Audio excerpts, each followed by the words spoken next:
오늘 주일 말씀은 예수를 만난 사람들 그 6번째로 중풍병자 마가복음 2장 본문으로 함께 하나님의 말씀을 보겠습니다. 오늘 우리가 읽은 이 마가복음 2장 본문은 예수님이 그분의 공생애를 시작하신 이후에 바로 이어진 초기 갈릴리 사역 중에 있었던 일을 말해주고 있습니다.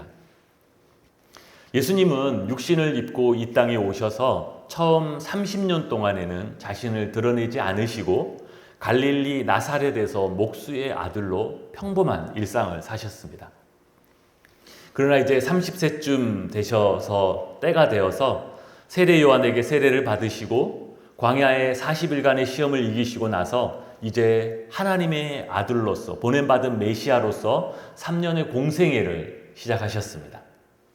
공생애를 시작하셨다는 것은 이제 예수님께서 친히 당신이 누구신지, 당신이 하시는 일이 무엇인지를 드러내기 시작했다는 뜻입니다. 마가복음에 따르면 예수님은 공생애를 시작하면서 이제 때가 찼고 하나님의 나라가 가까웠으니 회개하고 복음을 믿으라 라고 사람들을 초청했습니다. 그때부터 예수님은 갈릴리 바다에서 고기를 잡고 있던 어부들을 제자들로 부르시고 또 많은 병자들과 귀신 들린 자들을 치유하셨습니다. 그러니 예수님의 갈릴리 사역 초기부터 예수님은 어디를 가시든지 주변에 많은 사람들이 따랐습니다. 예수님의 말씀을 듣고자 하고 또 예수님께 자신의 병을 치유받기 위해서 수많은 사람이 따라왔죠.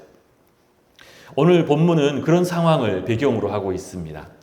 1절 보면 수일 후에 예수께서 다시 가버나움에 들어가시니 집에 계시다는 소문이 들린지라 많은 사람이 모여서 문 앞까지도 들어설 자리가 없게 되었는데, 예수님께서 가버나움에 계실 때에 있었던 일입니다.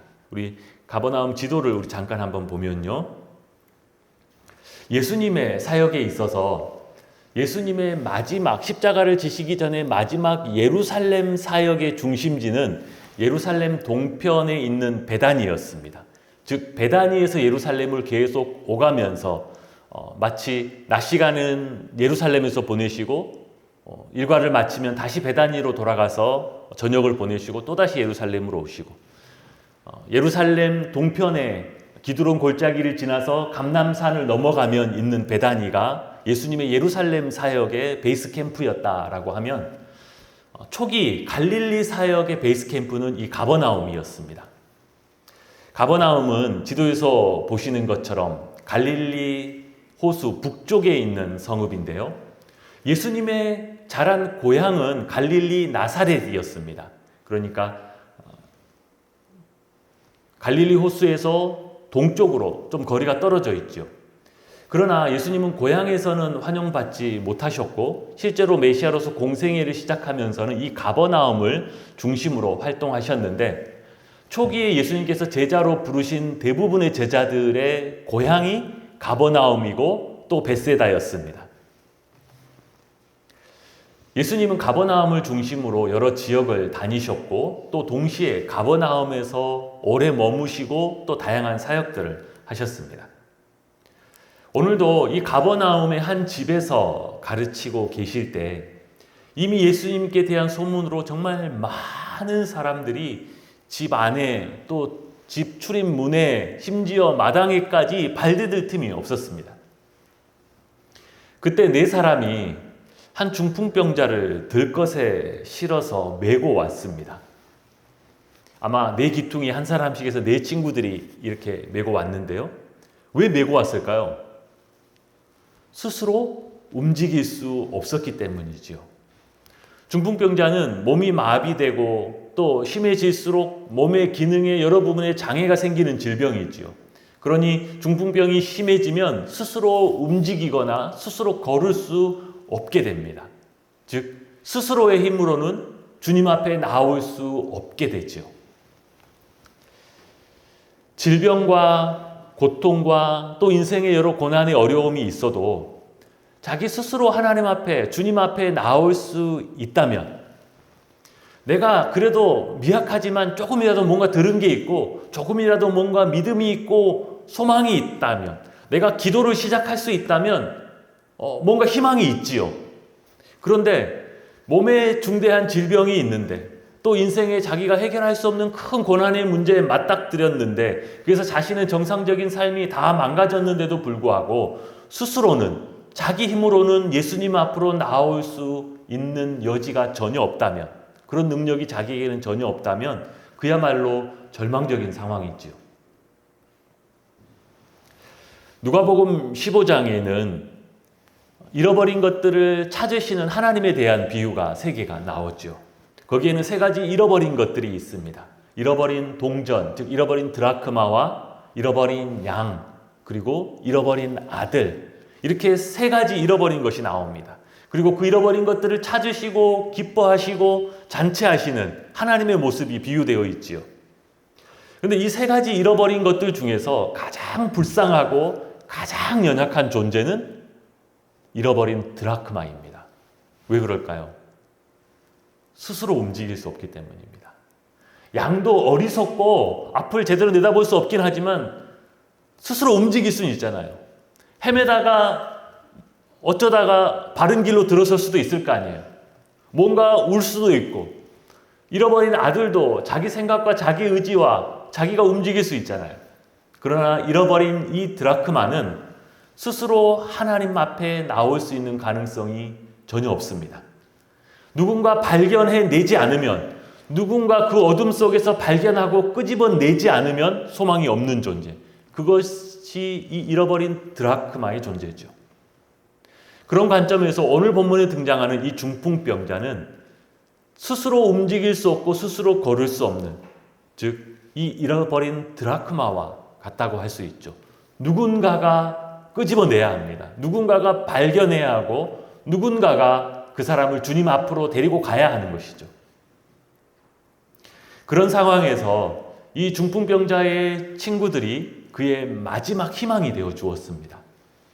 아마도 이 4 친구들은 누구보다도 이 중풍병자 자기 친구를 오랫동안 알아왔고, 또 누구보다 그 친구의 인생의 고난을 공감하면서 불쌍히 여기고, 내가 정말 할 수만 있다면 어떻게든 이 친구를 정말 도와주고, 이 친구에게 뭔가 치유의 길이 있다면 내가 어떻게 해서라도 이 친구를 도와주고 싶은 그런 마음이 있었던 사람들입니다.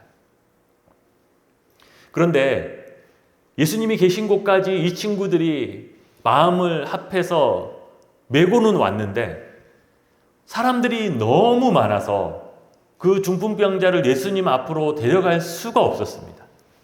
이미 집 안에, 출입구 주변에, 집 마당에까지 너무나 많은 사람들이 빼곡히 차 있었기 때문에 혼자 해집고 가는 것도 아니고 그 중풍병자를 상에 메고 가는 것은 거의 불가능했습니다.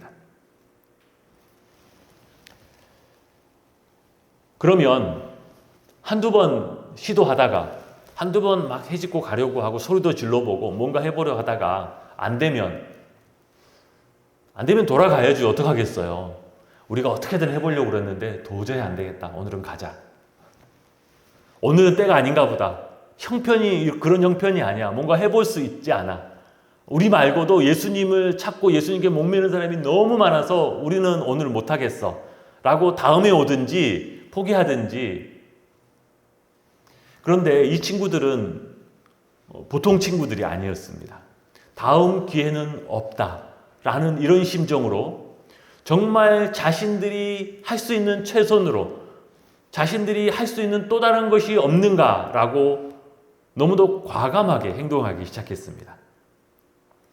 오늘 본문 4절에 보면 무리들 때문에 예수께 데려갈 수 없으므로 그 계신 곳에 지붕을 뜯어 구멍을 내고 중풍병자가 누운 상을 달아내리니,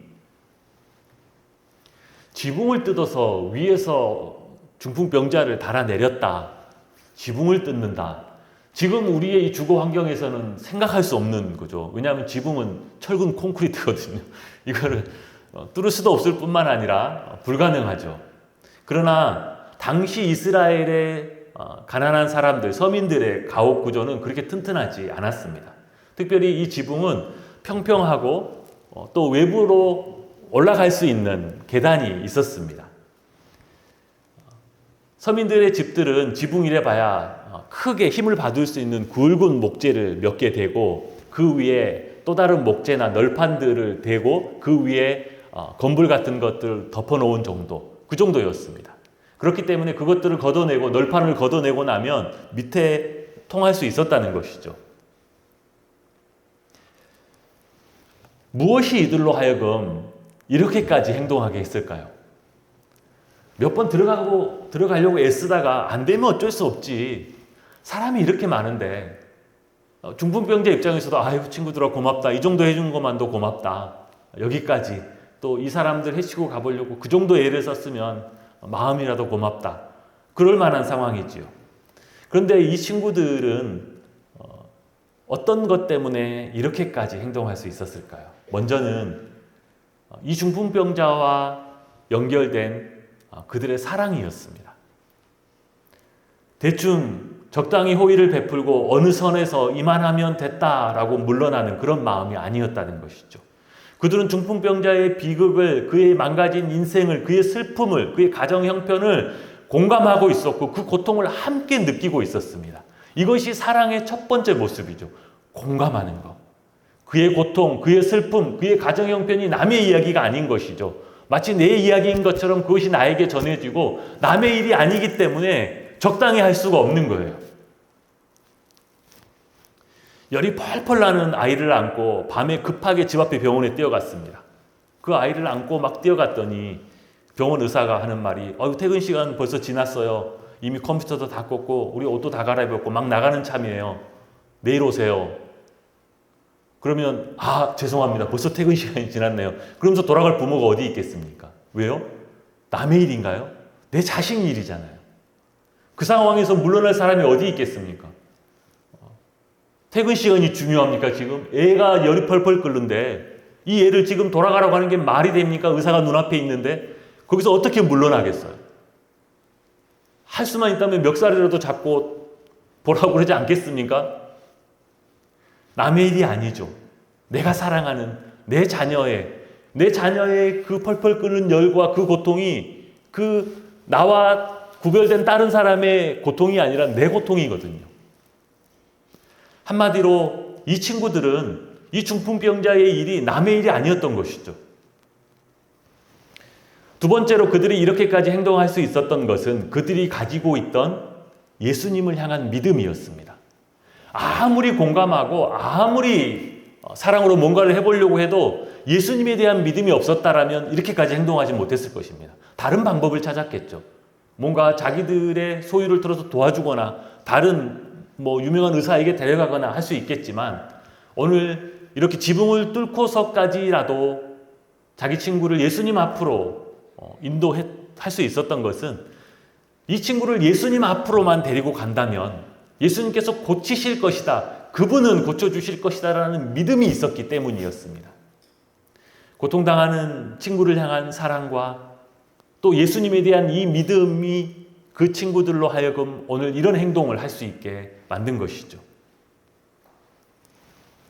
놀라운 것은 그들을 보시고 그 네 친구들이 지붕을 뜯고 그 중풍병자를 달아내렸을 때 그들의 행하는 것을 보시고 보인 예수님의 반응입니다. 지금 예수님이 지붕이 뚫리고 제 생각에 지붕이 뚫릴 때 얼마나 먼지가 많이 났겠습니까?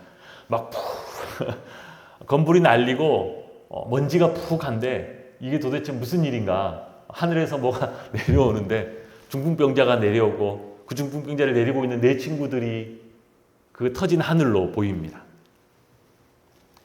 오늘 본문의 5절에 보니까 예수께서 그들의 믿음을 보시고 중풍병자에게 이르시되 작은 자야 내 죄사함을 받았느니라 하시고 예수님께서 지금 중풍병자가 눈앞에 내려와 있습니다. 근데 예수님께서 눈을 들어 그들의 믿음을 보시고 중풍병자를 치유하셨어요. 믿음을 가진 사람과 그 믿음 때문에 혜택을 받는 사람이 다르죠. 믿음은 그 친구들이 가졌는데 예수님이 보신 것은 그들의 믿음이었는데 예수님이 고쳐주신 것은 그들이 메고 온 중풍병자였습니다. 이 병자를 메고 온 친구들의 모습은 우리가 다른 사람을 위해서 섬기고 또 기도하는 이 중보 기도자가 되기 위해 필요한 것이 무엇인지를 보여주죠. 먼저는 고통당하는 자들을 향한 사랑과 주님에 대한 믿음. 이 둘이 함께 우리 안에 있어야 우리는 누군가를 위해서 끊임없이 중보하고 그도 역시 주님의 은혜를, 구원의 은혜를 입을 수 있도록 그를 놓지 않고 중보기도 할 수 있을 것입니다. 메고 온 친구들의 믿음을 보시고 중풍병자에게 은혜를 주셨다라는 이 구절은 또한 중보기도를 하고자 하는 나 아닌 또 다른 사람을 위해 기도하고 그들에게도 하나님의 은혜가 미칠 수 있도록 애쓰는 우리들에게 큰 위로와 소망이 되는 말씀입니다. 그 사람은 스스로 기도할 수 없습니다. 그 사람은 주님을 알지도 못하고 스스로 주님 앞에 나올 가능성도 없어요. 그러나 누군가가, 그 사람 말고 그 외에 누군가가 믿음을 가지고 그를 위해 기도하고 있다라면 그 기도하는 사람 때문이라도 그에게는 아직 소망이 있다는 뜻입니다. 왜냐하면 하나님께서 기도하는 그의 믿음을 보시고 그에게 말씀하실 수 있기 때문이죠. 은혜를 베푸시고 하나님께서 무언가 역사하실 수 있기 때문입니다. 우리가 여전히 세상 속에서 주님과 멀리 있는 사람들, 스스로는 하나님을 알고 그 은혜를 알아서 돌아올 가능성이 전혀 없는 사람들을 위해서라도 우리가 기도하기를 그치지 않아야 하는 이유가 여기 있는 것이죠. 그것이 우리의 가족일 수도 있고 나와 아주 가까운 친구일 수도 있고 친척일 수도 있고 동료일 수도 있고 내 가까이 사는 이웃일 수도 있죠. 오늘 말씀을 보면서 예수님께 나와 치유와 문제 해결을 받은 자들의 경우들의 케이스들을 한번 생각해 보았습니다. 보통 질병이나 문제를 가진 본인이 예수님 앞에 나와서 치유함을 받는 것입니다. 이게 가장 평범한 경우죠. 내 문제를 안고 내 고통을 안고 주님 앞에 다가오는 것이죠. 마가복음 바로 앞에 1장의 나병 환자의 경우도 1장 40절에 보면 이렇습니다. 한 나병 환자가 예수께 와서 꿇어 엎드려 간구하여 이르되, 나병 환자 본인이 와서 꿇어 엎드려 간구했고 그 본인이 예수님으로부터 치유함을 얻었습니다. 또 한 가지 경우는 오늘 본문처럼 구하는 사람과 그 은혜를 입은 사람이 서로 다른 경우입니다. 가깝게는 야이로의 딸의 경우도 그렇죠. 생각해보면 믿음을 가지고 와서 간구한 사람은 야이로였습니다. 그러나 그 은혜를 입고 다시 병이 치유된 사람은 그의 딸이었죠. 누가복음 7장에 나오는 자기 종의 병을 고쳐달라고 간구했던 백부장의 경우도 그런 경우였습니다. 믿음으로 간구한 사람은 백부장이었지만 그 병이 나은 은혜를 입은 것은 그의 종이었죠. 이렇게 구하는 자와 그 구하는 기도의 응답을 받은 자가 따로 구별되는 경우들이 있습니다. 그런데 오늘 본문이 가지는 특별한 내용이 있습니다. 즉 믿음으로 간구하는 사람이 아버지 또는 그의 주인 이렇게 한 개인이 아니라 4명의 친구들, 즉 함께하는 무리들이었고 공동체였다는 사실입니다. 같은 마음으로 함께 주님 앞에 나아갔고 함께 이 사람을 책임졌다는 것이죠. 무리가 함께하면, 공동체가 함께하면 더 큰 일을 할 수 있습니다.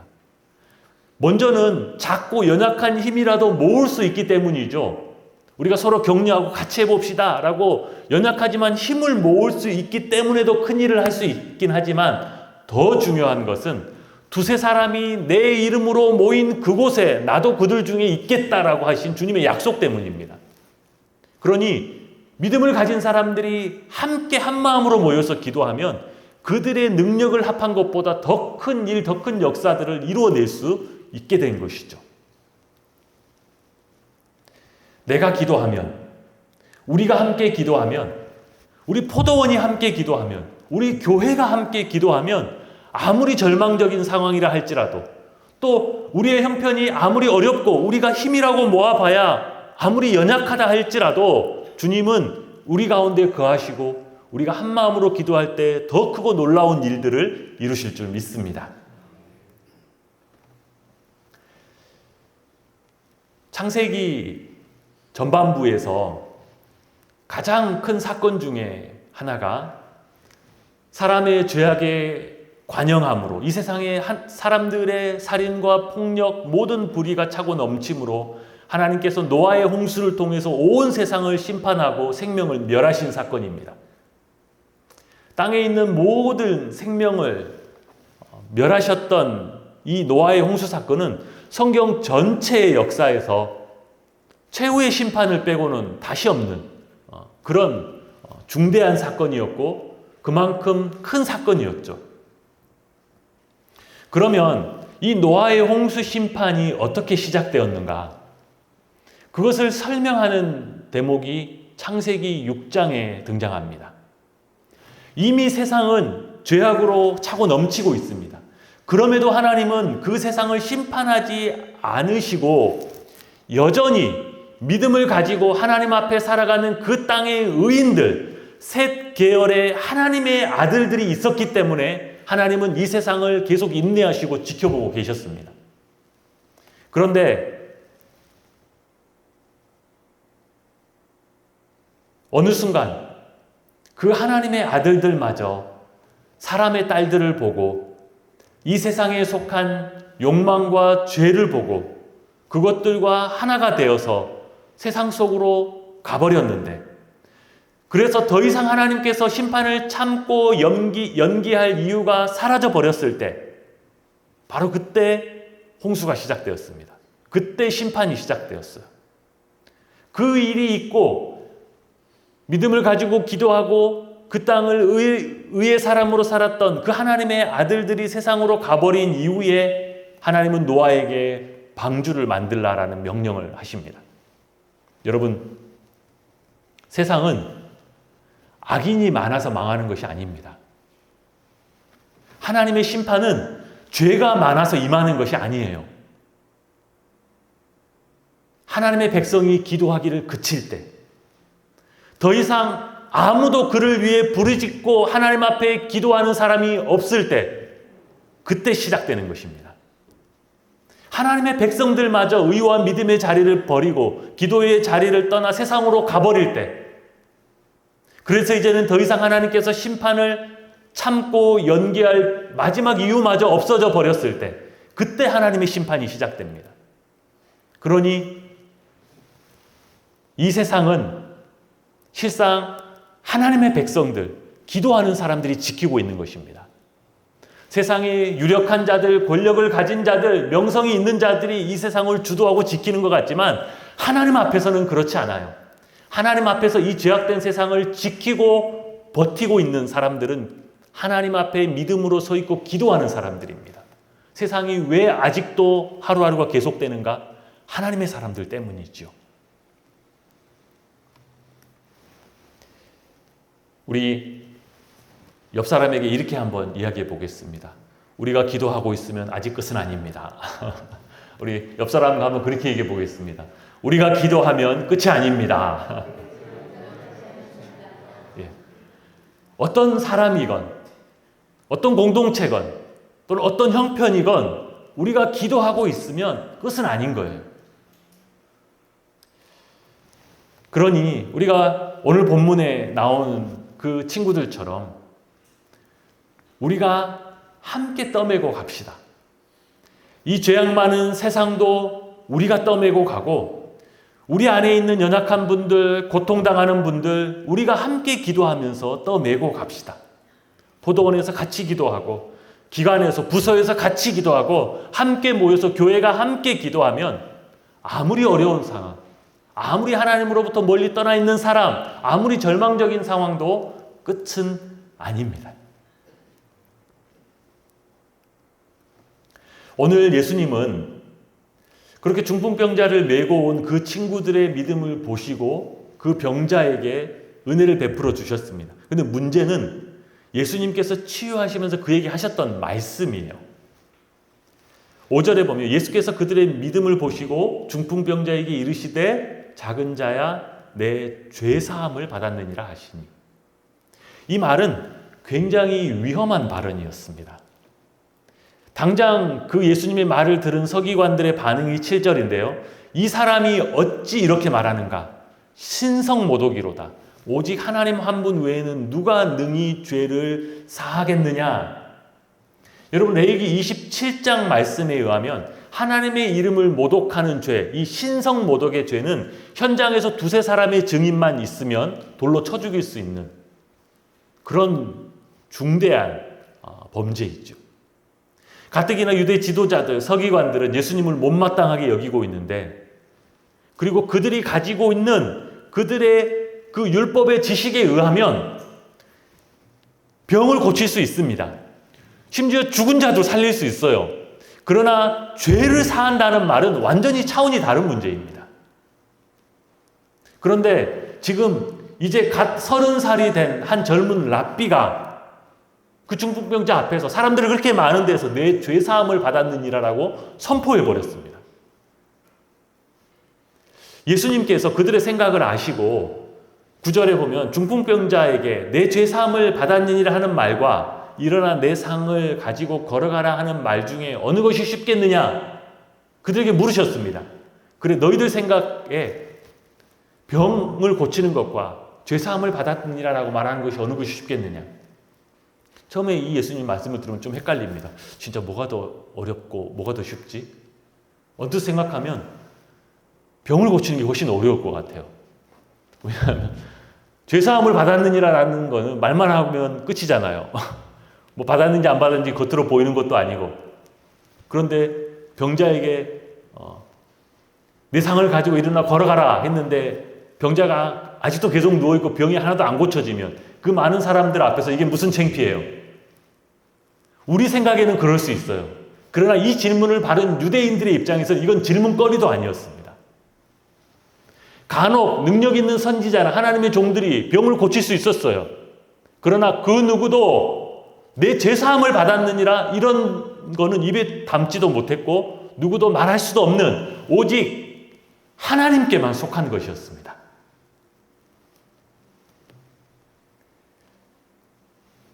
그럼에도 불구하고 예수님은 10절에 그러나 인자가 땅에서 죄를 사하는 권세가 있는 줄을 너희로 알게 하려 하노라 하고 하시고 중풍병자에게 말씀하시되 내가 내게 이르노니 일어나 내 상을 가지고 집으로 가라 하시니 중풍병자가 일어나서 상을 가지고 가버렸습니다. 즉 예수님께서 하셨던 내 죄 사함을 받았느니라는 그 선포에 대한 확증을 하셨다는 거예요. 중풍병자가 그 자리에서 일어나서 그 상을 들고 가버릴 때 그 상황에서 유대 지도자들은 놀라고 아무 말도 할 수가 없었죠. 지금 예수님은 당신이 중풍병자의 치유자 되심을 넘어서 그것과는 비교할 수 없는 당신이 누구신지에 관하여 드러내고 계십니다. 구약의 백성들이 1000년이 넘도록 성전에서 그렇게 수많은 제사를 드리고 하나님 앞에 짐승의 피를 흘려 제물을 드렸던 이유가 무엇이었습니까? 거룩하신 하나님 앞에 나가기 위해서 가장 먼저 해결해야 될 자신의 죄의 문제를 다루기 위해서였죠. 죄사함을 위해서였습니다. 왜냐하면 죄를 가지고서는 거룩하신 하나님 앞에 나아갈 수 없을 뿐만 아니라 이 죄를 사하는 권세는 오직 하나님께만 있었기 때문이에요. 그러니 아무리 온 힘을 다하여 하나님 앞에 피의 제사를 드리고 죄사함을 받으려고 그렇게 많이 노력을 했지만 인간의 한계가 무엇이었겠습니까? 죄는 끊임없이 반복된다는 것입니다. 즉 피 흘리는 이 제사도 죄사함을 얻기 위한 그들의 제사와 피 흘림과 이거는 끊임없이 반복되어야 했습니다. 그런데 오늘 본문에서 예수님은 그 사람에게 죄사함을 선포하셨어요. 아무런 피 흘리는 제사나 하나님 앞에서 이 죄사함을 위한 간구나 이런 것이 없는 상태에서 예수님께서 그 현장에서 죄사함을 선포하셨어요. 치유자를 넘어 죄사함의 권세를 가지신 분으로 자기를 드러내시고 확증하셨습니다. 우리가 복음서를 읽으면 예수님이 행하시는 수많은 기적과 치유의 기록들이 나옵니다. 예수님께서 얼마나 놀라운 일들을 행하셨는지, 예수님께서 얼마나 심각한 병자들을 많이 고치시고 심지어 죽은 자들까지 살리셨는지 보지요. 근데 우리 옛 속담에 달을 보라고 가르쳤더니 달은 보지 않고 손가락만 보더라. 여러분, 모든 이 기적과 치유는 손가락입니다. 그러면 그 손가락이 가리키는 것은 무엇일까요? 예수님이죠. 예수님이 누구신가? 그것을 드러내고 있는 것입니다. 그러니 우리가 기적과 치유만을 보고 그것에만 관심을 집중하게 되면 그 손가락이 진짜 가리키고 있는 것, 예수님이 누구신가를 발견하지 못하게 되고 예수님을 만나지 못하게 됩니다. 오늘 이 사건은 예수님이 완전한 죄사함을 선포하실 수 있는 권세를 가지신 분, 아니 그 완전한 죄사함을 위하여 자신의 피로 단번에 그리고 영원한 제사를 드리신 분으로 예수님을 드러내고 있습니다. 복음서에 보면 예수님 앞에 나왔음에도 그 예수님이 누구신지 발견하지 못하고 돌아가 버린 사람들이 있습니다. 부자 청년이 그랬지요. 심지어 예수님의 기적과 치유를 자신의 몸으로 직접 경험하고도 예수님에 대한 깨달음 없이 자기 길을 가버린 사람도 있었습니다. 잠시 자기 몸의 건강은 얻었지만 자기의 구원은 이루지 못한 것이죠. 10명의 나병 환자가 모두 치유함을 받았는데 그 중에 9명은 그 길로 자기 갈 길을 다 가버렸습니다. 오직 한 사람만 다시 돌아와 예수님 앞에서 그분을 만났습니다. 오늘 내가 가진 믿음을 단순히 내가 원하는 것을 얻는 수단 정도로만 생각하고 있다라면, 그래서 내가 가진 믿음으로 내가 원하는 것을 얻고 또 내가 해결할 수 없는 문제를 해결하는 수단 정도로만 여기고 있다라면 우리는 우리의 믿음을 너무나 작고 보잘것 없이 사용하고 있는 것입니다. 그것이 가르치는 바 그 예수님을 발견하지 못하면, 우리의 믿음이 거기에까지 나가지 못하면, 그래서 예수 그리스도를 통해서 우리에게 주시는 하나님의 약속과 영광을 우리가 발견하지 못하면 우리는 이 믿음을 마치 어떻게 사용하는 것과 같느냐 비유하자면, 여러분 그 엄청난 우주 왕복선을 가지고 마트에 장 보러 가는 것과 똑같습니다. 여러분 그 엄청난 우주 왕복선을 가지고 우주로 나갈 수 있을 만한 그것을 가지고 마트에 장 보러 간다. 갈 수는 있겠죠. 우주 왕복선 하늘로 쏘아가지고 저기 떨어져 있는 마트에 다시 내려와가지고서 장 보고. 우리의 믿음을 단순히 나의 문제 해결의 수단으로만, 내가 해결하지 못한 문제 해결의 수단으로 정도로만 생각하고 있다라면 우리의 믿음은 마치 피카소의 그림을 라면 냄비 받침으로 사용하는 정도라고 할 수 있습니다. 상상할 수도 없는 하나님의 은혜의 비밀이 있는 것을 우리가 그 귀함을 발견하지 못하고 너무 작게 사용하고 있다는 것이죠. 우리가 그 믿음으로 진짜 발견해야 하는 것은 예수님이 누구신가 하는 것입니다. 그 엄청난 진리, 예수님이 우리에게 오신 하나님이시요, 그분이 우리에게 죄사함과 영원한 생명을 주시는 분이라는 것, 그것을 알고 그분을, 이 땅에 오신 하나님이신 그분을 내 영혼으로 경험하고 그분을 만나는 것, 거기에 우리의 구원이 있고 거기에 우리의 영원한 생명이 있고 거기에 하나님께서 우리에게 진짜 주시고자 하는 복이 다 있는 것입니다. 바라기는 저와 우리 모든 개선문교회 성도님들이 예수를 깨닫고 그 예수를 만남으로 죄사함을 얻고 하나님의 자녀가 되고 영원한 하나님의 나라의 상속자가 되는 그 충만한 은혜와 영광을 다 누리실 수 있기를 주님의 이름으로 축복합니다.